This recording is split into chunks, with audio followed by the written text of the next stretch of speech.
안녕하세요, 썰대표입니다. 이번에 제가 준비한 이야기는 의사와 재혼한 전 남편이 20년 만에 찾아와서 충격적인 이야기를 털어놨다고 하는데요. 무슨 일이 있었는지 지금 바로 시작하겠습니다. 주변 사람들은 제가 남편이 있는 줄 알아요. 아무 말 없이 지내다 보니 어쩌면 당연한 거겠죠. 그렇게 5년이 지나고 10년이 넘어가다 보니 저랑 오래된 지인들조차 그냥 주말 부부로 알고 남편에 대해 더는 물어보지 않더라고요. 근데 제가 35살이 되던 해 여름에 남편과 이혼했습니다. 정확히 말하면 버려진 거죠. 4살짜리 아들도 있었는데 그렇게 가버렸어요. 표현이 서툴러서 그런데 그때 느낌은 그냥 갈비뼈가 하나씩 뽑혀나가는 느낌이었어요. 가슴이 공허하고 아프고 한참을 그랬으니까요. 그랬던 전 남편이 20년이 지나 다시 한번 제 가슴을 아프게 하고 있습니다. 이번엔 갈비뼈로 모자란지 심장까지 타버리는 것 같네요. 풀 곳 없는 제 응어리를 용기 내어 풀어보려고 합니다. 전 남편은 직장에서 처음 만났어요. 저는 25살부터 작은 무역회사에서 근무하고 있었거든요. 해외에서 싸게 물건을 가져다 국내에 파는 회사였는데 전 남편은 같은 회사 직원은 아니었고 저희 회사와 거래하는 작은 가게 사장이었습니다. 저희 회사에서 물건을 받아오면 그걸 전 남편이 받아다 파는 형식이었고 늘 회사에 올 때면 음료를 한 상자 들고 와서 직원들에게 나눠주며 밝게 인사했습니다. 정말 예의 바르고 성실한 아저씨였어요. 하루는 회사에 다른 손님들이 많이 있었는데 그날 가져온 음료가 부족했었는지 회사 막내였던 저는 그때 그 음료수를 받지 못했어요. 사실 별 상관없었습니다. 그런데 그게 마음에 쓰였는지 저보고 뭘 좋아하냐 묻더군요. 저는 아무 생각 없이 딸기 우유가 좋다고 했고 그날 이후로 전 남편이 저희 회사에 올 때면 꼭 검은 봉투에 딸기 우유를 가져다 제 책상에 올려놓고 나가더라고요. 그 우유 때문에 결국 연애까지 시작하게 된 거였어요. 참 자상한 사람이었습니다. 제가 좋아하는 작은 것 하나까지도 다 기억해서 신경 써줬으니까요. 빨대 하나 가져다 주는데 제가 좋아하는 색깔을 찾아서 줄 정도였으니 말 다 했죠. 저도 그런 모습에 점점 마음을 더 열어줬고요. 누가 나를 신경 써주고 맞춰주는데 싫어할 사람이 어디 있겠습니까? 잔잔하게 감동받으며 행복하게 지내다 보니 어느 날 제가 드레스를 입고 있더라고요. 그때 제 나이 28살, 남편 나이는 32살이었어요. 회사 근처 작은 신혼집을 구해 시작했습니다. 결혼 당시 시아버님은 돌아가신 상황이었고 어머님이 신우와 함께 작은 분식점을 운영하고 계셨어요. 신우는 저보다 1살 많았고 남편보단 3살 어렸습니다. 사실상 전 남편이 그 집의 가장이나 다름없었고요. 시댁 사정이 아주 힘들어 보이긴 했어요. 근데 참 따뜻한 모습이었습니다. 남편 성격이 자상한 이유를 알겠더라고요. 시어머님도 너무 좋은 분이셨고 신우도 마치 친언니처럼 따뜻하게 대해주었어요. 그래서 신혼 초에는 매일 저녁 어머님 분식점에 가서 떡볶이를 먹으며 수다 떨다 오고 했으니까요. 모든 게 다 행복했습니다. 친정에서도 시집 잘 갔다고 인복이 많다며 좋아하셨고 돈은 좀 부족하지만 대신 맛있는 떡볶이는 많았으니 저는 그게 더 좋았어요. 신혼생활을 꿀단지에 들어가서 한 것처럼 꿀이 떨어지는 게 아니라 꿀 속에서 지냈습니다. 그렇게 2년 정도 지나자 상황이 많이 바뀌더라고요. 돈 문제가 터지기 시작했어요.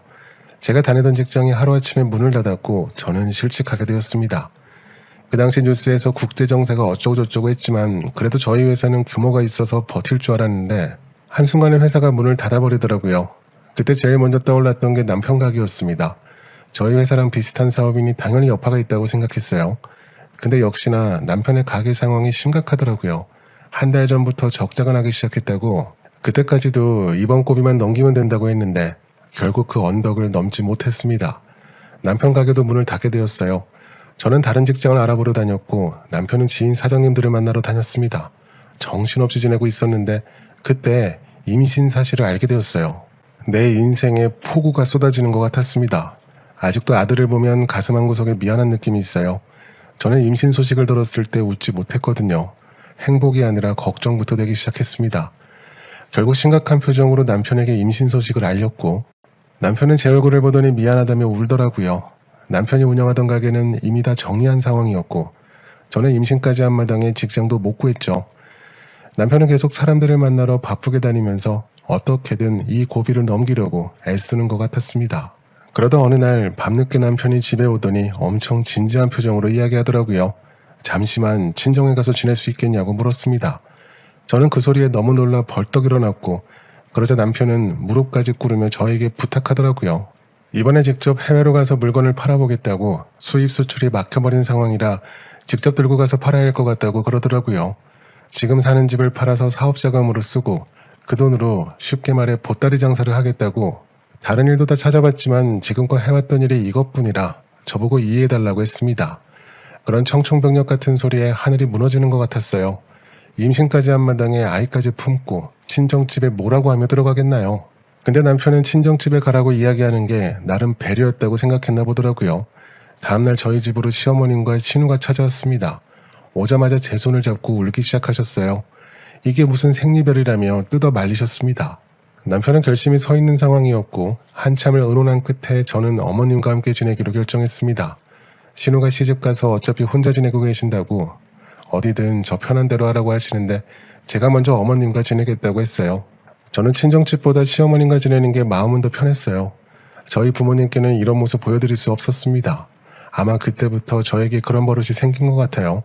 내 이야기는 주변 사람에게 하지 않거든요. 그렇게 남편은 신혼집을 팔아서 사업자금으로 들고 해외로 떠났고 저는 그날부터 어머님과 함께 지내며 분식집일을 도와드렸습니다. 친정으로 가지 않은 게 너무 다행이었어요. 어머님이 너무 잘해주셨습니다. 그때 참 많은 것들을 배우게 되었고요. 한 달에 한 번씩 남편이 집에 들렀습니다. 올 때마다 제 배만 붙잡고 있다가 가고 그랬어요.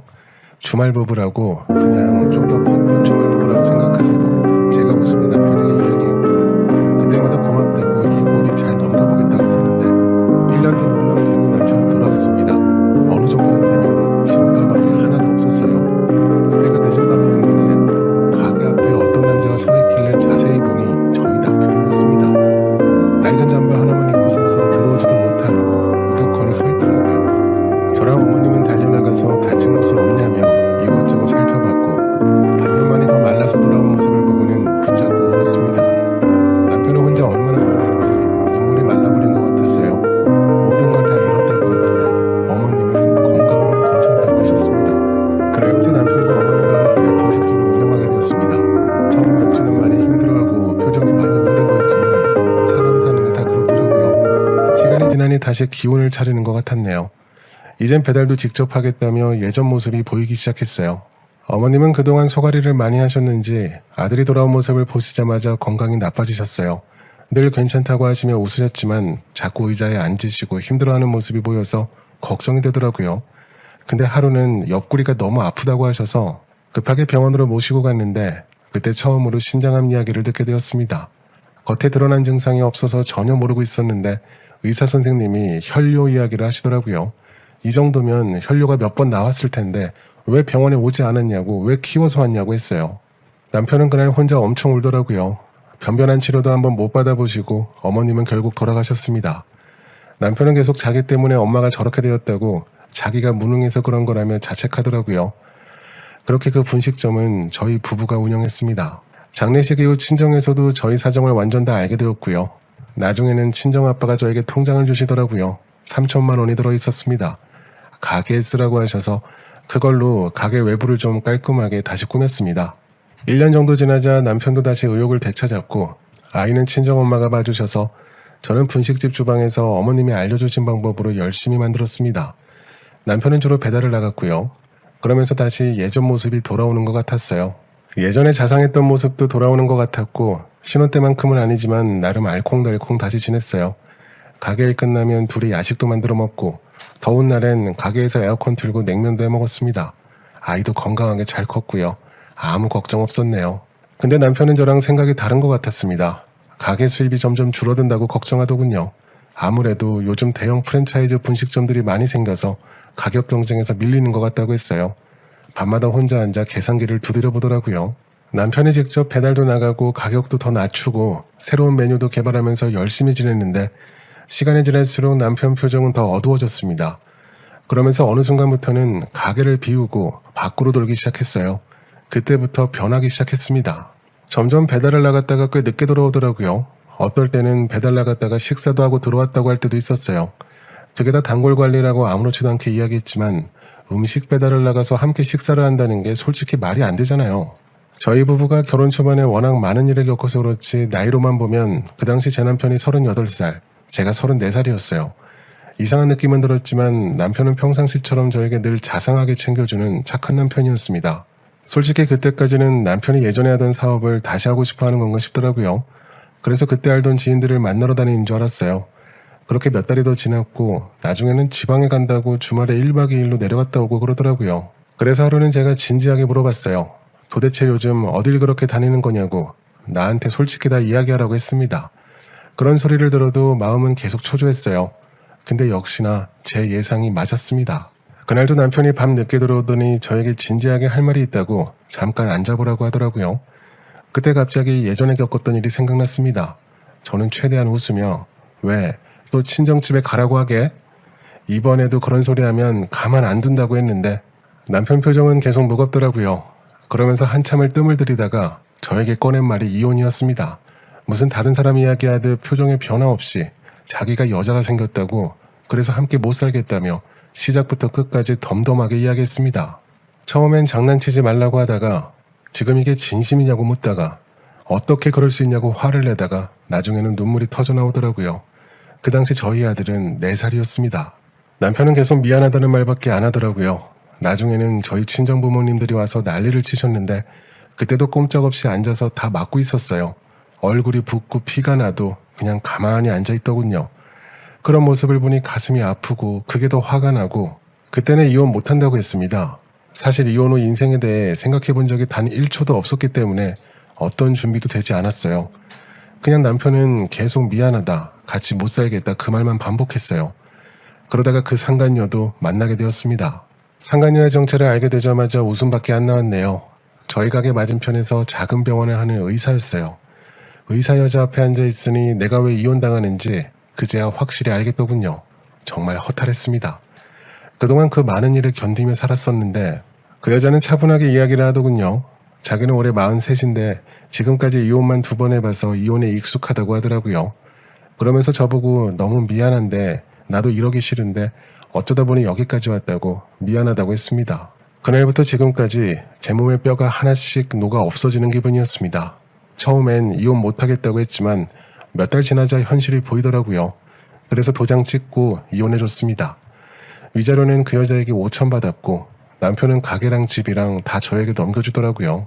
그 여자는 곧바로 병원도 접고 어디론가 가버렸고 저도 가게 싹 정리해서 친정 근처로 옮겼어요. 학교 앞 가게에서 새로 분식점을 하나 차렸고요. 확실히 예전보다는 장사가 더 잘 되더라고요. 처음엔 저희 부모님과 함께 하다가 나중에는 혼자 했어요. 전 남편과는 계속 연락하며 지냈습니다.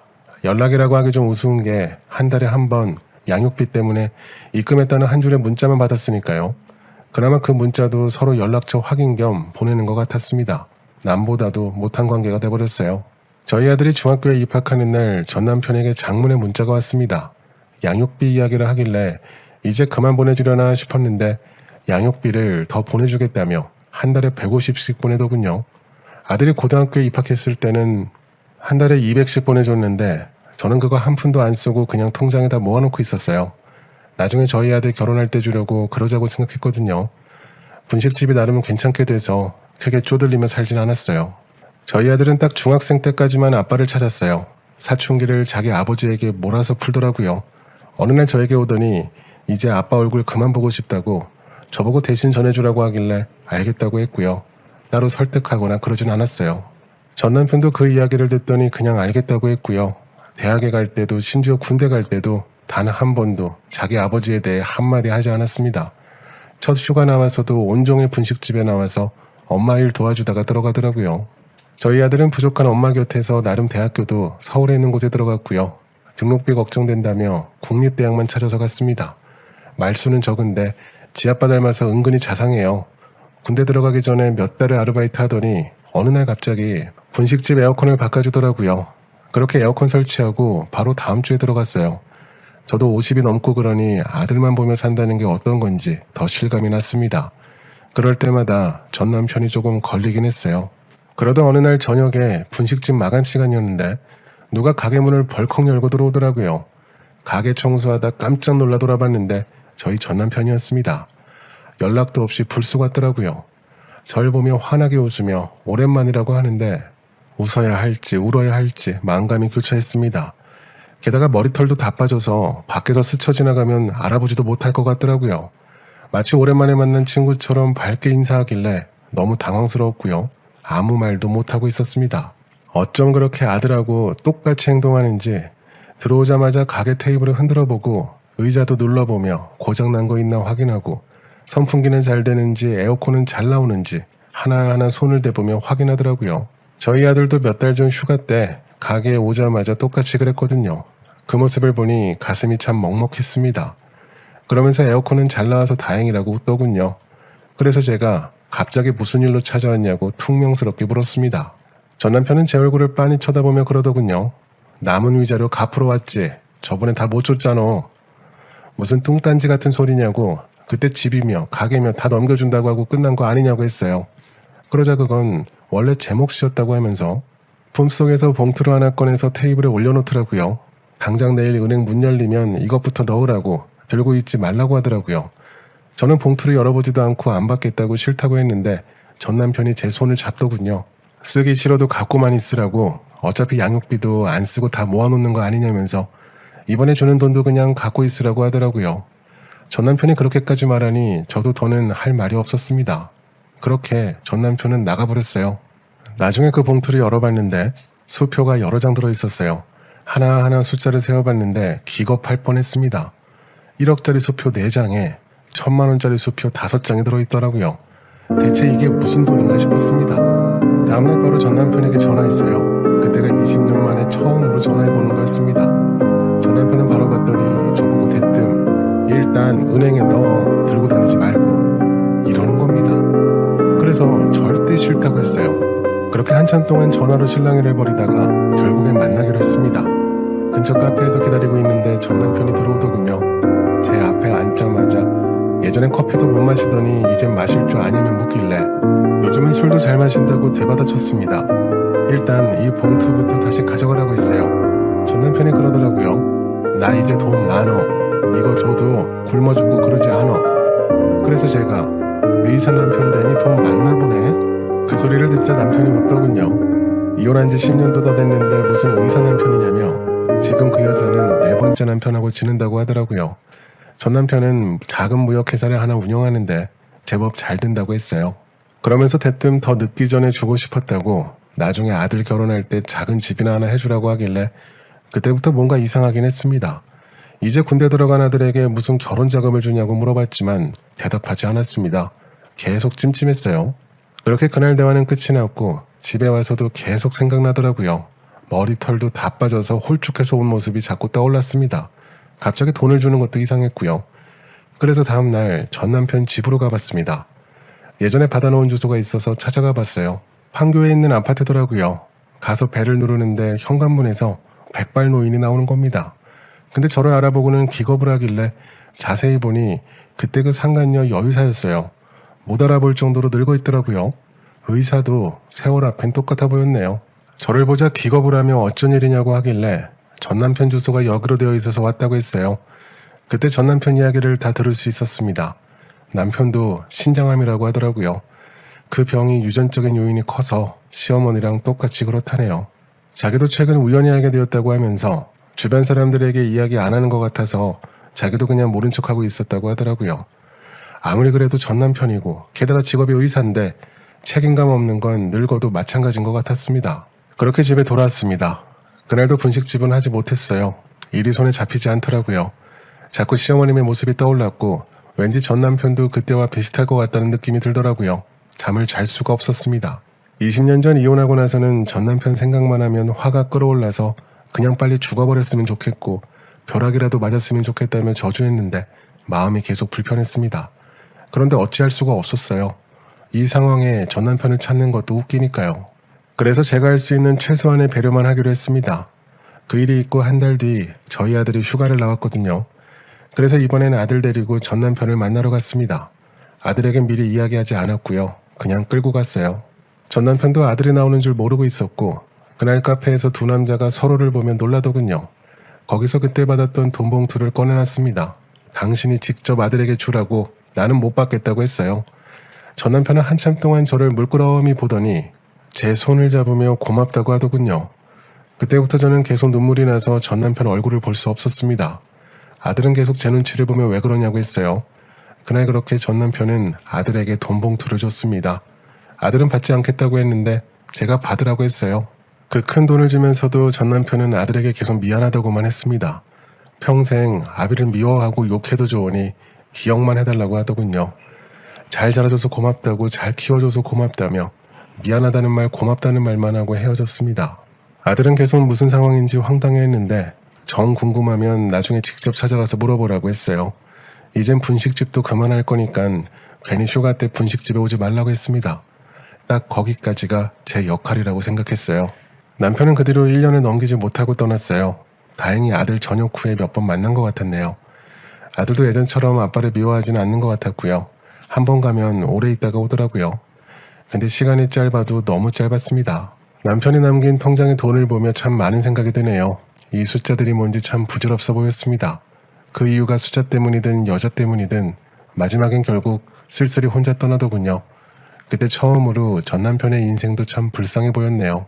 전 그날 이후로 분식집도 접고 요즘은 집에서 쉬고 있습니다.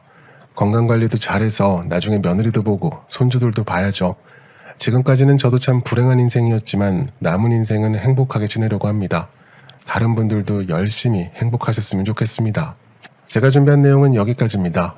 제가 감히 생각하기에도 쉽지 않은 결정이셨을 텐데 전 남편에게 배려 그 이상으로 하신 것 같네요. 앞으로는 건강하고 행복하게 지내셨으면 좋겠습니다.